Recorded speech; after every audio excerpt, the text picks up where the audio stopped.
আসসালামু আলাইকুম, সবাই কেমন আছেন? আপনাদের সাথে আছি আমি মা মেয়ে ঘরোয়া ব্লগ। দূরে এবং কাছে আমার প্রাণপ্রিয় ভাই ও বোনেরা, আপুরা, বন্ধুরা, যে যেখানে আছেন আশা করি সবাই ভালো আছেন, সুস্থ আছেন এবং নিরাপদে আছেন। আপনাদের ছোট বড় সবার দোয়া এবং ভালোবাসায় আলহামদুলিল্লাহ আমিও আমার ফ্যামিলির সবাইকে নিয়ে ভালো আছি। তাই আজকে একটা ভিডিও নিয়ে এসেছি। ভিডিওটা অনেক দিন আগের, বলতে আমি শরৎপুর গিয়েছিলাম। শরৎপুর থেকে আসার পরের দিনের এই ভিডিওটা। সেদিন ছিল গত মাসের 24 তারিখ। তাই 24 তারিখের ভিডিওটা আজকে আপলোড করলাম, বলতে ভয়েস দিলাম। কেন জানেন? এই ভিডিওটা হলো আমি বাড়িতে কিছু বিস্কিট, কেক কী কী দিলাম, তা খেজুর, ওইটাই একটু শেয়ার করলাম।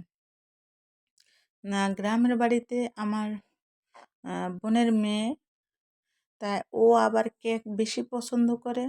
তার জন্য আমি কেকটা নিই, আর কেকের উপরে কোনো নাম টাম কিছু দিলাম না। কারণ হচ্ছে এটা আসলে কোনো বার্থডে না বা কিছুই না। তাই ও এমনিতেই কেক পছন্দ করে, তাই কেকটা দিলাম। তাই ভাবলাম যদি আপনাদের সাথে একটু শেয়ার না করি তাই কেমন লাগবে। তাই সেজন্য আর কি একটু শেয়ার করলাম আপনাদের সাথে। যাই হোক,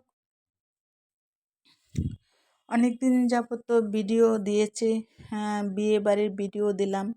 সবাই দেখলেন, সবাই ভালো ভালো কমেন্ট করলেন। কমেন্টেরগুলো আমি পড়লাম, পরে উত্তর দিলাম। কিন্তু আমার কাছে বেশ ভালো লাগছে, অনেক ভালো লাগছে যে আমার বন্ধুরা অনেক ভালোবাসা, অনেক সুন্দর সুন্দর কমেন্ট করছেন।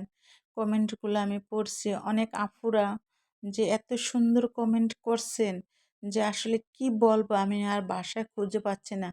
আর কমেন্টগুলো আমি পড়ে এতটা খুশি আর এতটা খুশি হয়েছি যা বলার মতন না। তাই আশা করি আমার বন্ধুরা সবাই আমার পাশে থাকবেন, আমাকে সাপোর্ট করবেন। আর যদি বন্ধুরা যদি সাপোর্ট না করেন তাহলে তো আমি এগিয়ে যেতে পারবো না। আর একটা কথা না বললেই নয়, কথাটা হচ্ছে কি জানেন? আমার অনেক বন্ধুরা বড় বড় ভিডিও ছাড়েন, কিন্তু আমি 3 মিনিট পর্যন্ত দেখি, দেখে 3 মিনিট, 4 মিনিট, 5 মিনিট দেখে দেখে একটা কমেন্ট করি। কমেন্টটা কইরা আমি রেখে দিই, কিন্তু ভিডিওটা ছেড়ে রেখে দিই। কে লেগে দেখছে বড় ভিডিও চাইতে গেলে অনেক সময় বা হাতে কাজ থাকে, সংসারে তো অনেক গৃহিণী যারা হয় তাদের তো অনেক কাজ থাকে, বুঝেনি যে ভিডিও চলতে থাকুক, আমি কাজ করতে থাকি, বাস আইসা কমেন্টটার উত্তরটা দিয়ে দিই। তার জন্য দেখা গেছে কি ওই ভিডিওতে কি হয়েছে না হয়েছে এটা আমি ডিটেল দিতে পারি না। তাই প্রয়োজন হলে আপনারা চেক করে দেখবেন।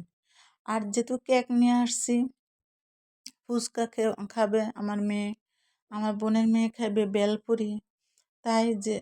তাই আমরা কি করলাম, আমি যে ফুচকা আর বেলপুরি নিয়ে আসলাম।